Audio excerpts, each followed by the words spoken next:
Okay. All right, so we're gonna talk about boundaries and assertiveness. Two things that come up anytime you have to interact with anyone else.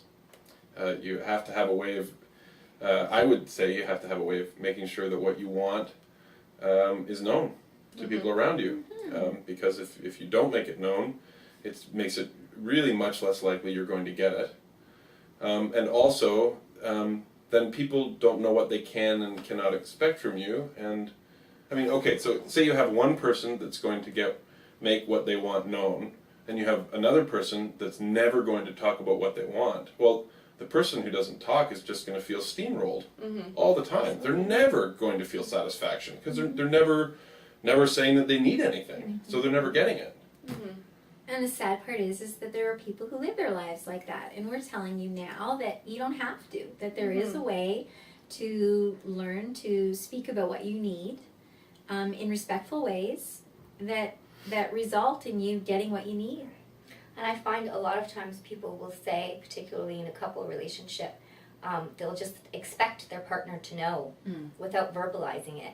And I think we might get some of that idea from the movies or the media, or maybe even our parents growing up, or I'm not quite sure where that originated from, but often people will say, well, he should just know, or she should just know. But our partners don't just know, and family members, and we need to verbalize that in order to have our needs to be met. And so what are some effective ways to do that? I think one of the most important things is learning to say no and how to do that. And we don't want to say it in an aggressive way. No, I won't do that. But, we can say, I don't think I can do that, or no, I don't really want to do that. No, I don't think so. No, I'm not available to do that. There are many ways that people can say no. What are some of the reasons that people don't want to say no? Oh, I think they're afraid that if they say no, then they're going to make people around them unhappy. Right. Or you'll be looking like you're selfish, or selfish. Yeah, that's a big one. And not that we want to be, selfish. Some selfishness is important. You have to. That's true. Absolutely. There is, And to be liked. People will go That's along right. to be liked. People want to be liked. And that's normal and natural to want to be liked, but sometimes, you risk hurting yourself by pleasing other people. And to And that avoid just leads to conflict. resentment. And avoiding conflict. Avoiding conflict. Yeah.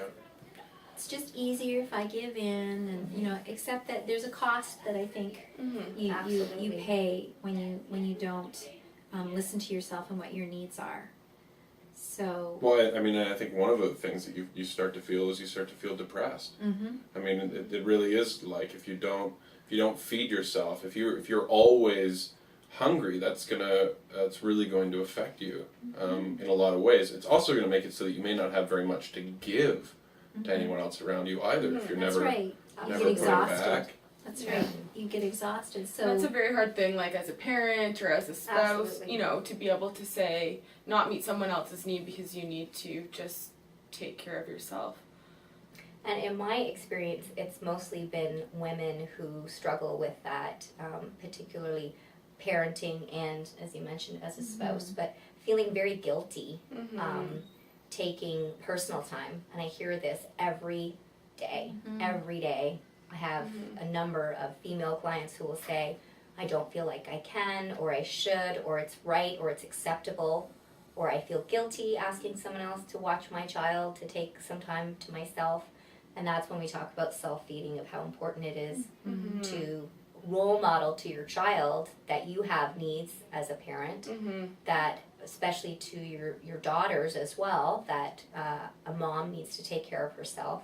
And in order to be an effective and healthy mom, to take care of yourself, even if that's just a walk for a half an hour or 20 minutes by yourself, or whatever that you want to do on your personal time to feed yourself so that you're able to better parent and be a better partner. That's what I like to say to folks too, is that, if you take care of your needs, that's going to trickle down and have a positive effect on your kids and all of the people that are in your lives.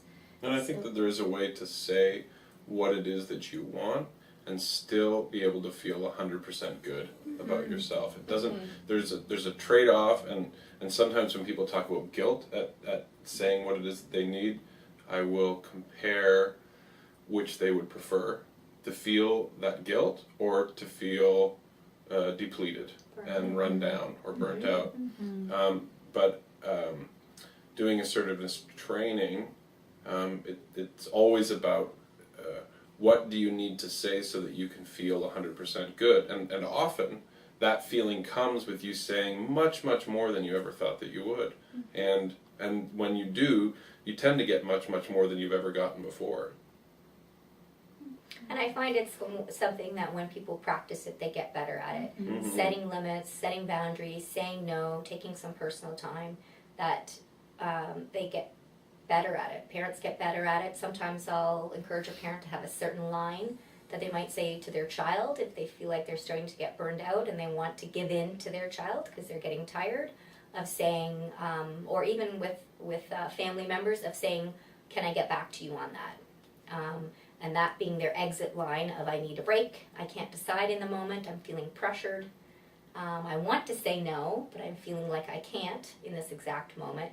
And so at least they have some breather time to get up the energy or the courage or the strength to go back to that issue later on and be able to say no in a nice way.